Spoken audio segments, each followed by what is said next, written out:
오늘도 예배 자리에 나오신 여러분들을 주님의 이름으로 축복하고 환영합니다. 주님의 위로와 평안이 그리고 주님께서 주시는 기쁨이 여러분 삶에 넘쳐나기를 간절히 소망합니다. 오늘 우리가 읽은 이 본문은 예수님의 뜻에 따라서 지상에 교회가 세워지게 되었는데 그 초대교회가 세워지고 난 이후에 나타난 첫 번째 기적의 현장입니다. 교회가 세워지고 난 뒤에 첫 번째 기적이 바로 사도행전 3장에 나타난 나면서부터 걷지 못하는 사람이 걷게 된 일입니다.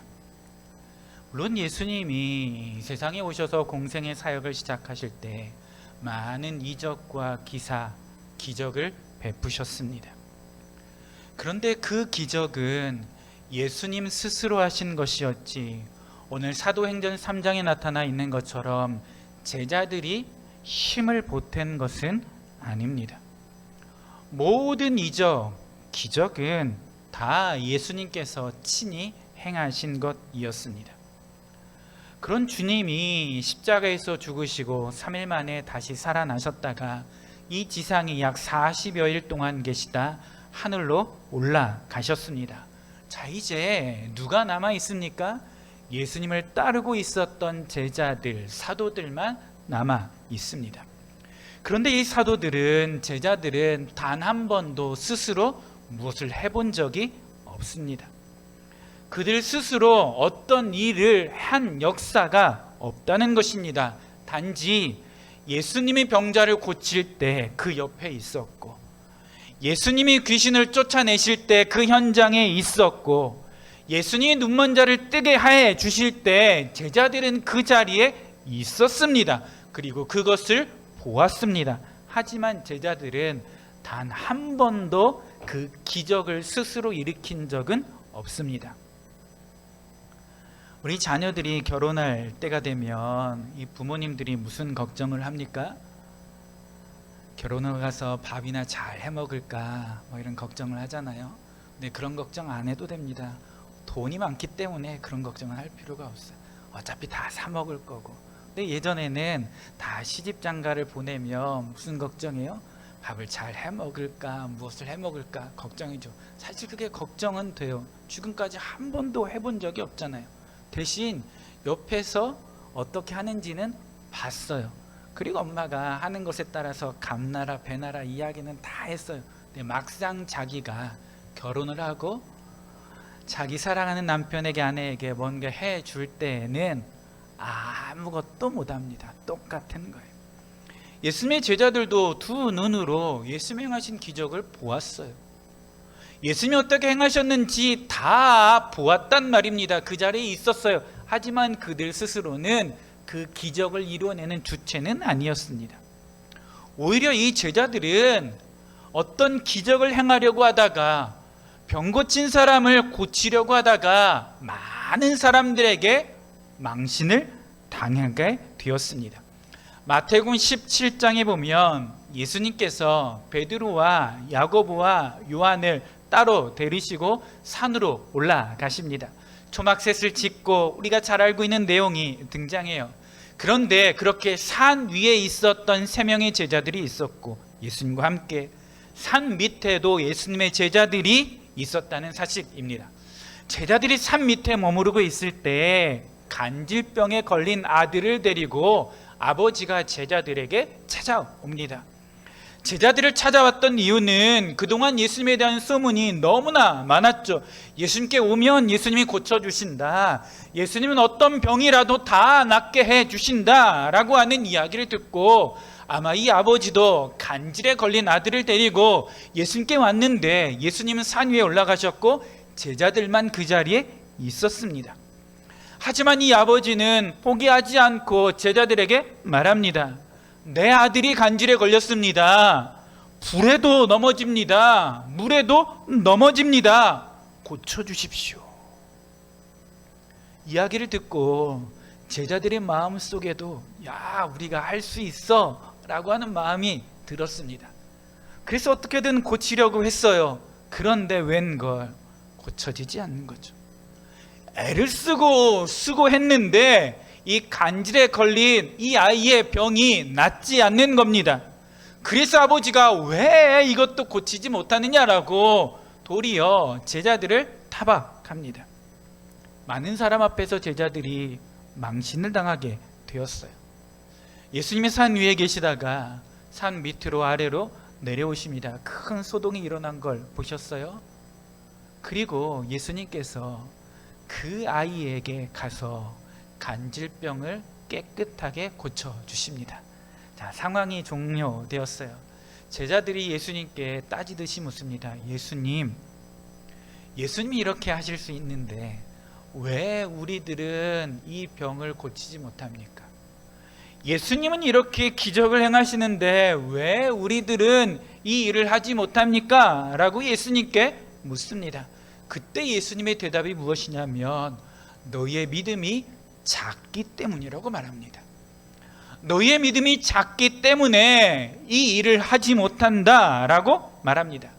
자, 오늘 본문에 등장한 베드로와 요한이 바로 그 자리에 있었던 사람입니다. 베드로와 요한도 단 한 번도 어떤 사람을 고쳐내거나 귀신을 쫓아낸 적이 없습니다. 그들의 이름으로 특별한 일을 행한 적이 없습니다. 그런데 문제가 생겼습니다.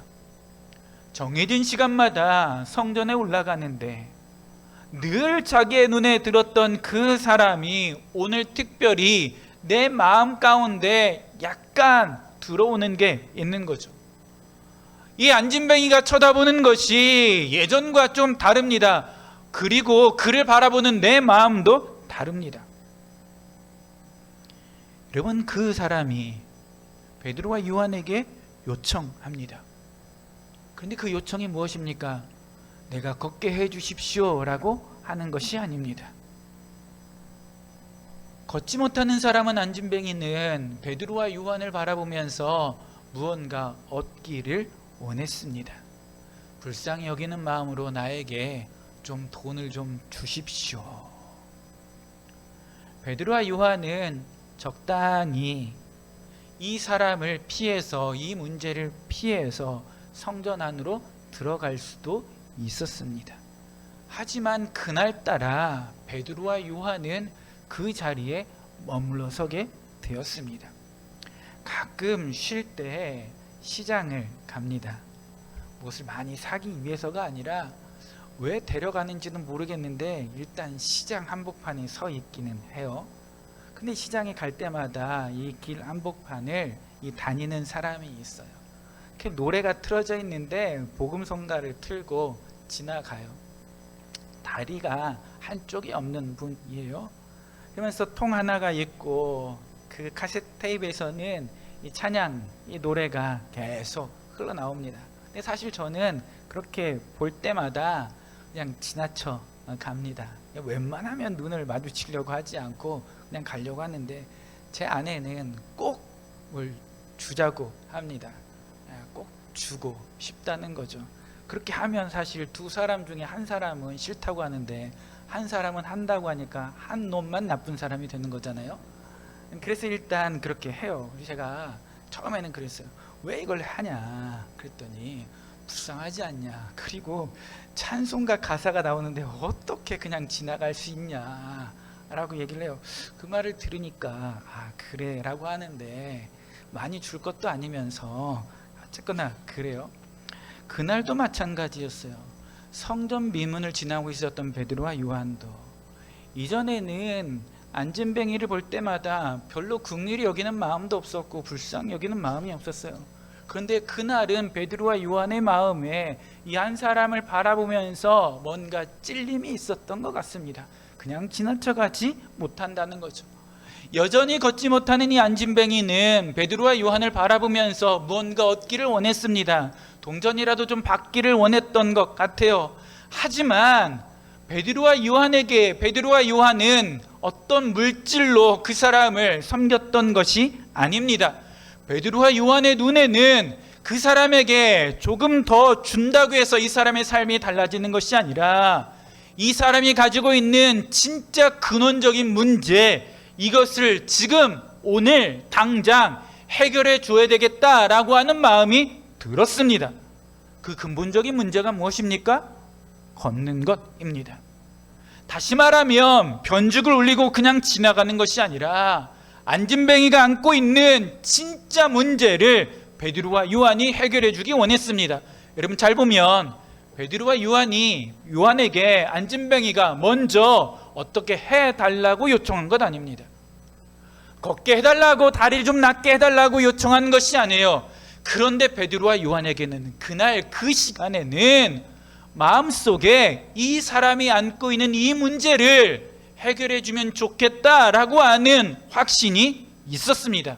그래서 베드로와 요한이 어떻게 합니까? 이 안진뱅이를 향해서 우리를 보라고 말합니다. 자, 우리를 보아라 라고 말합니다. 그 이야기가 떨어지기가 무섭게 안진뱅이도 베드로와 요한을 주목해서 봅니다. 여전히 그의 마음은 무언가 받을 수 있겠지라고 생각합니다. 그런데 그렇게 쳐다보는 안진뱅이를 향해서 베드로와 요한이 뭐라고 말합니까? 은과 금은 내게 없지만 내게 있는 것으로 내게 주노니 곧 나사렛 예수 그리스도의 이름으로 걸으라. 그렇게 말하고 오른손을 잡아 일으킵니다. 이때 정말 놀라운 일이 일어납니다. 안진뱅이가 그 자리에서 일어났습니다. 걷기도 하고 뛰기도 합니다. 그리고 이 사람은 성전 안으로 들어가 하나님을 찬송합니다. 나이가 40세 정도 되었는데 지금까지 단 한 번도 성전 안에 들어가 본 적이 없던 사람이 걷게 되니까 제일 먼저 뭘 합니까? 성전 안으로 들어가 하나님을 찬송합니다. 사랑하는 성도 여러분, 하나님의 놀라운 역사가, 능력이 어디에서 일어났습니까? 성전 미문, 바로 그곳에서 일어났습니다. 구걸했던 그 자리에서 하나님은 그를 만나 주셨고 일으켜 세워 주셨습니다. 여러분, 베드로와 요한은 이 놀라운 일을 처음으로 경험하게 되었습니다. 자기 손으로 특별한 기적을 처음 행하게 되었습니다. 과거에 이런 적이 없습니다. 옛날에는 이런 일을 한 적이 없습니다. 그럼에도 불구하고 그날은, 그 기도 시간에는 안진뱅이를 보자 베드로와 요한의 마음속에 이 사람은 고쳐 주었으면 좋겠다, 고쳐야겠다라고 하는 확신이 있었습니다. 아니, 고칠 수 있다라고 하는 믿음과 확신이 있었습니다. 그래서 말하면서 붙잡아 일으킵니다. 그리고 그때 베드로와 요한이 믿은 대로 기적의 역사가 일어납니다. 자, 여러분, 그러면 그 일이, 안진뱅이가 일어난 그 일이 오늘 우리에게는 가능한 일입니까? 불가능한 일입니까?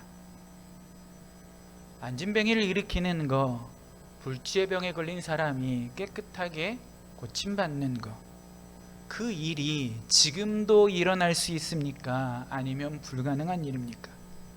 그렇게 하는 일을 베드로와 요한이 할 수 있습니까? 그 사람들만 할 수 있습니까? 아니면 우리도 할 수 있습니까?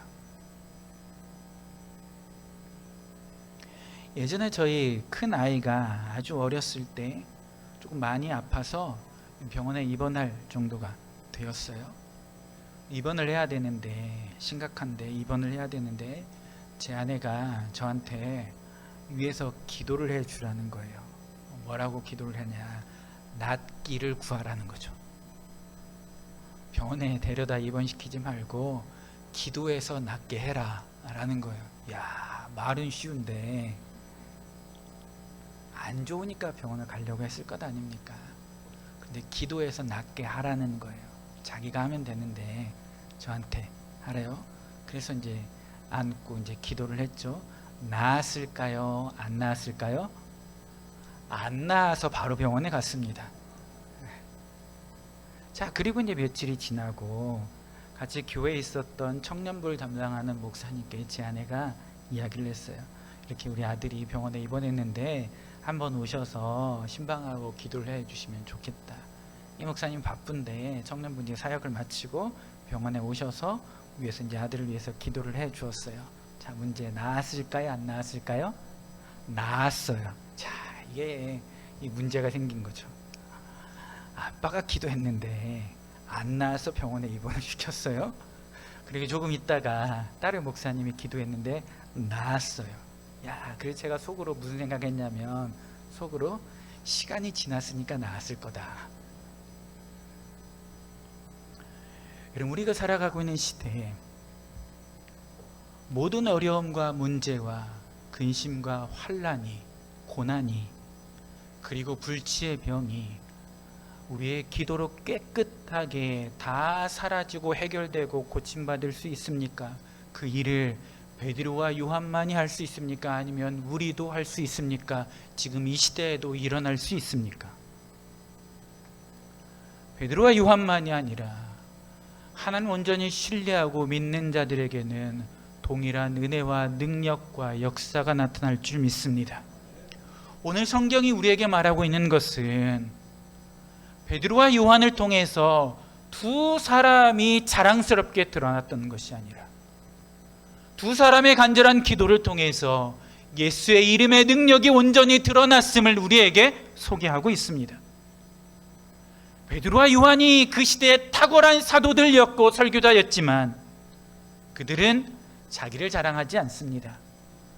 우리를 사용하신 주님만 바라보고 주님만 찬송합니다. 그리고 그렇게 사용해 주신 하나님 앞에 감사합니다. 여러분, 오늘 이 성경을 통해서 우리가 먼저 살펴봐야 될 게 있습니다. 그것은 왜 어떻게 베드로와 요한이 갑자기 이 기적을 일으키는 주인공이 되었을까? 예수의 이름으로 이 기적을 일으켰을까라는 것입니다. 우리가 성경을 읽어가면서 중요한 것은 그 사건도 중요하지만 어떻게 이 사건이 일어났는지 그 배경을 살펴보는 것이 더 중요합니다. 그래야 이 사건의 진정한 의미를 파악할 수 있기 때문에 그렇습니다. 오늘 사도행전 3장 앞에 사도행전 2장에는 전무후무한 오순절 마가 다락방의 성령 강림 사건이 나타납니다. 120명의 사도들이 함께 모여 기도합니다. 함께 모여 기도한 기간이 약 열흘 정도 됩니다. 그런데 그들이 모여서 기도할 때 정말 뜨겁게 합심해서 기도합니다. 말씀도 듣습니다. 그리고 자기의 죄를 회개하는 시간도 가졌습니다. 그런데 그렇게 기도하니까 불의 혀 같은 성령의 역사가 그 자리에서 기도하고 있었던 모든 사람들에게 충만히 임하게 되었습니다. 120명의 사람들이 한 사람도 빠짐없이 다 성령의 사람이 됩니다. 성령의 인도함을 받는 사람, 성령에 사로잡힌 사람, 성령으로 뜨거워진 사람들이 되었습니다. 근데 우리가 진짜 바라봐야 될 것은 이 사람들이 딱 한 번만 기도한 것은 아니라는 거죠. 예수님이 승천하시고 난 다음에 남겨진 사도들은 예수님 말씀을 따라서 이기도 하지만 살기 위해서 한 곳에 모여 있었습니다. 모여 있었던 그들은 늘 시간을 정해놓고 함께 기도합니다. 그곳이 마가의 다락방이었고 거기에 모이지 못한 사람들은 모일 수 있는 곳에서 기도했습니다. 단 한 번의 기도로 어떤 특별한 일이 나타나지 않았다는 것입니다. 그 기도가 쌓여서 베드로와 요한도 기도의 시간을 정해놓고 기도의 장소를 정해놓고 성전에 올라가 기도할 때 엄청난 기적을 맛보게 되었습니다. 기적을 맛본 사람들은, 응답을 본 사람들은 이것을 보기 위해서 늘 철저히 준비하고 기도했던 사람들이고 잘 다듬어진 사람이었다는 것입니다. 성령이 충만하니까 담대함이 있습니다. 그리고 안진뱅이를 보니까 불쌍히 여기는 마음이 있습니다. 이 사람을 도와줘야 되겠다라고 하는 생각이 듭니다. 성령의 힘으로 역사를 일으킬 수 있다라는 자신감도 생겼습니다. 사실 베드로와 요한이 불과 얼마 전까지만 해도 아주 나약하고 비겁한 사람들 아니었습니까? 숨어 지내던 사람이었고 그리고 드러내 활동하지도 못했던 사람이었습니다. 그런데 기도하다가 불을 받으니까 성령이 함께 하시니까 그들의 삶이 완전히 달라지게 되었습니다. 사랑하는 성도 여러분, 저와 여러분들도 그릇과 같은 존재입니다. 중요한 것은 이 그릇을 누가 사용하는가, 그 안에 무엇을 담는가입니다. 우리의 마음 그릇에 하나님의 말씀을 담고 기도하고 준비하면 성령께서 우리 마음을 강하게 움직여 주실 줄 믿습니다. 그리고 우리도 베드로와 요한처럼 놀라운 일을 행하는 사람들로 세워 주실 줄 믿습니다. 오늘 이 성경에서 우리가 한 가지 더 주목할 게 있습니다. 그것은 베드로와 요한이 자기들의 이름을 걸고 자기들의 능력을 신뢰하고 믿고 나아간 것이 아니라 예수의 이름으로 나아갔다는 사실입니다. 베드로와 요한은 처음부터 끝까지 철저하게 예수의 이름으로 이 사람 앞에 서 있었고, 예수의 이름으로 손을 잡았고, 예수의 이름으로 일으켜 세웁니다. 베드로와 요한이 기적을 일으킨 것 아닙니다. 예수의 이름이 안진뱅이를 일으키게 되었습니다. 무슨 말입니까? 예수의 이름이 능력이고 소망이라는 것입니다. 사랑하는 성도 여러분, 자꾸 우리는 시간이 지나고 지날수록, 교회를 오래 다니면 다닐수록 예수님의 이름은 많이 희미해지고 내 이름만 드러내려고 합니다. 누가 꼭 나를 알아줘야 되고, 내가 한 일을 기억해야 되고, 내가 앞으로도 이런 일을 행할 거라고 사람들이 그렇게 생각해 줘야 되고, 계속 자기만 드러내려고 합니다. 여러분, 초대교회 안에 수많은 성도들이 있었는데 그 수많은 성도들의 이름이 다 어디 갔습니까? 그들의 이름 없어졌지만 흔적도 없이 사라진 성도들을 통해서 복음이 전해졌고 확산되었습니다. 로마서 16장에 보면 사도 바울이 자기의 사역을 도왔던 수많은 사람들의 이름을 언급합니다. 그런데 참 이상하게도 16장에 언급된 대부분의 사람들은 우리가 잘 알지 못하는 사람들입니다. 바울이 언급할 정도면 그 당시에 초대교회 안에서 얼마나 대단한 사람들이었을까요? 바울의 사역을 위해서 물질로 기도로 많이 도왔던 사람입니다. 그런데 너무나 희한하게도 이 사람들의 흔적을 찾기가 어렵습니다.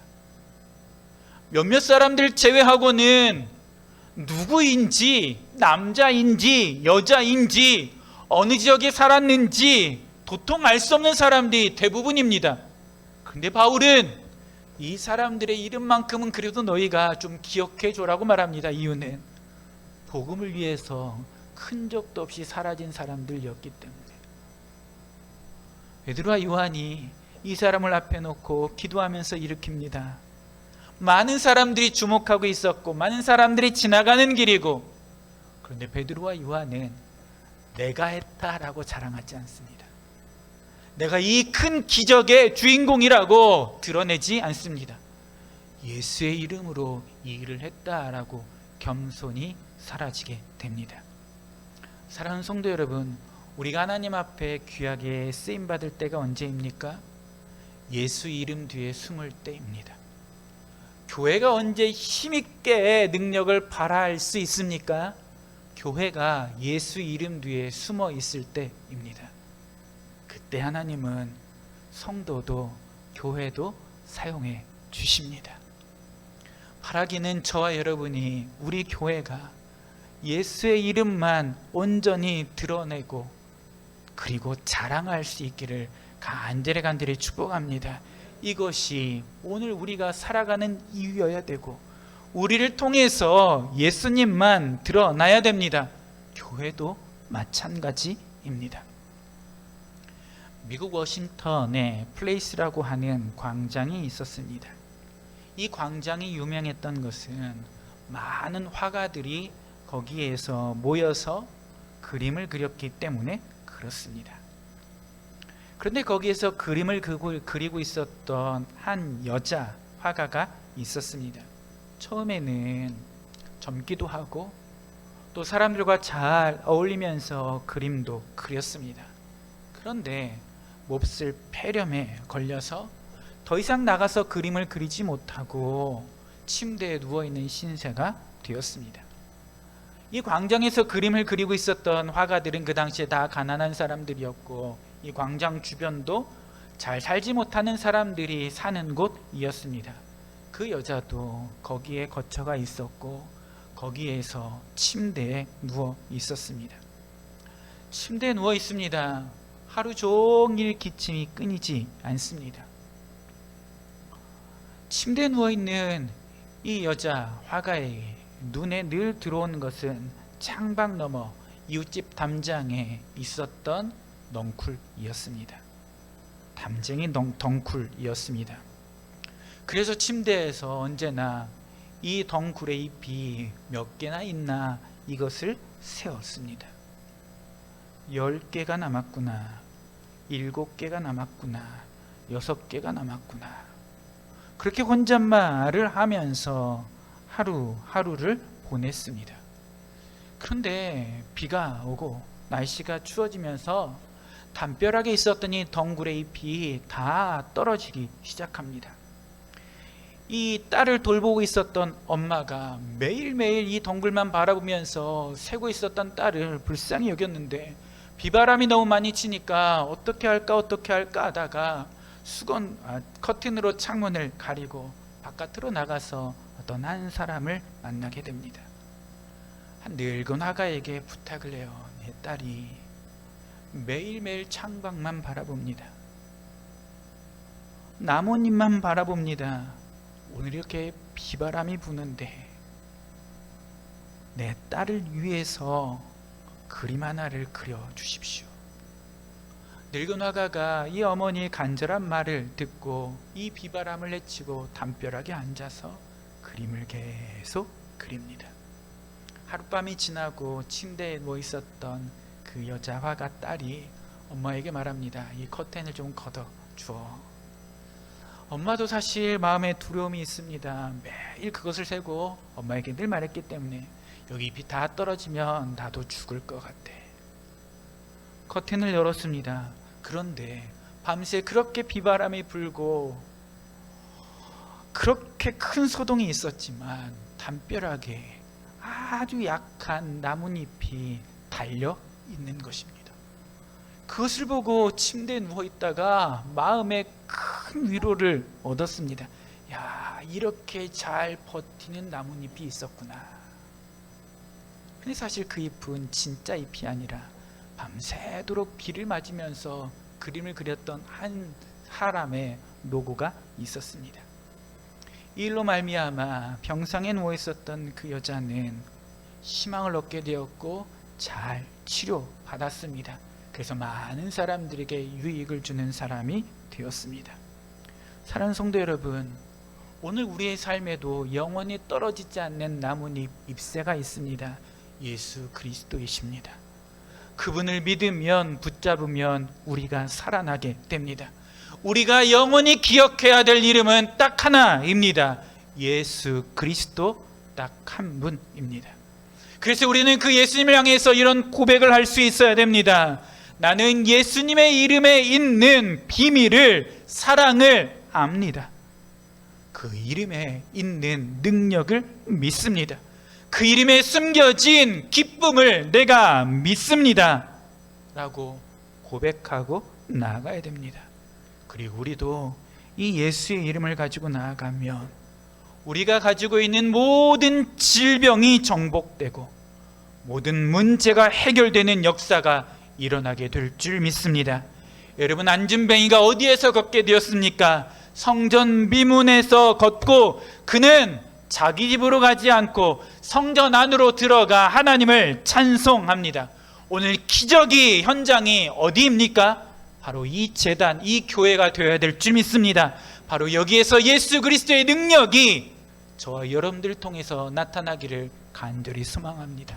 어떠한 무거운 짐이 있든지 그것을 가지고 나오면, 어떠한 문제가 있든지 그것을 가지고 주님 앞에 나오면, 어떠한 질병이 있든지 그것을 가지고 주님 앞에 나오면 주님이 주의 이름으로 고치시고 해결해 주실 줄 믿습니다. 주일마다 여러분들이 드린 헌금 봉투 기도의 제목을 봅니다. 한 분이 적은 기도의 제목이 있어요. 그분의 상황을 너무나 잘 압니다. 그런데 이분이 적은 기도의 제목을 보니까 깜짝 놀랐는데,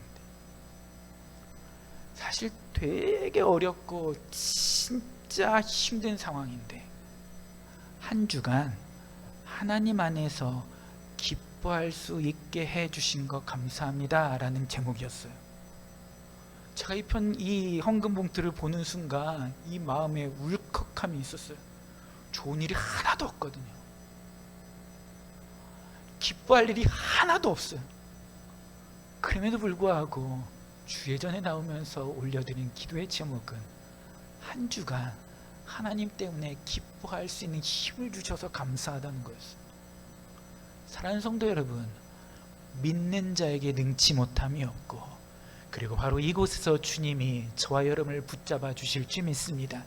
우리가 다른 곳에서 기적을 체험하는 것이 아니라 주의 제단에서, 주의 성전 안에서, 주의 전 안에서 이 기쁨과 기적을 맛볼 수 있기를 간절히 축복합니다.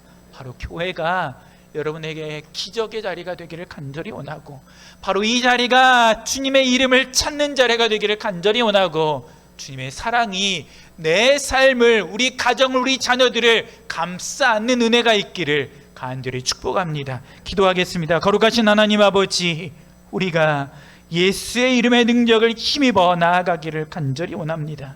특별히 우리 교회가 예수님만 드러나고 예수님만 자랑하고 주님의 일들만 함께 행할 수 있도록 인도해 주시옵소서. 하나님, 오늘 우리에게도 베드로와 요한처럼 나사렛 예수 그리스도의 이름으로 나아감이 있도록 인도하여 주시고, 안고 있는 문제가 무엇이든지 그 일이 어떠하든지 바로 이곳에서 주님의 기적을 보게 해 주시옵소서. 예수님의 이름으로 기도합니다. 아멘.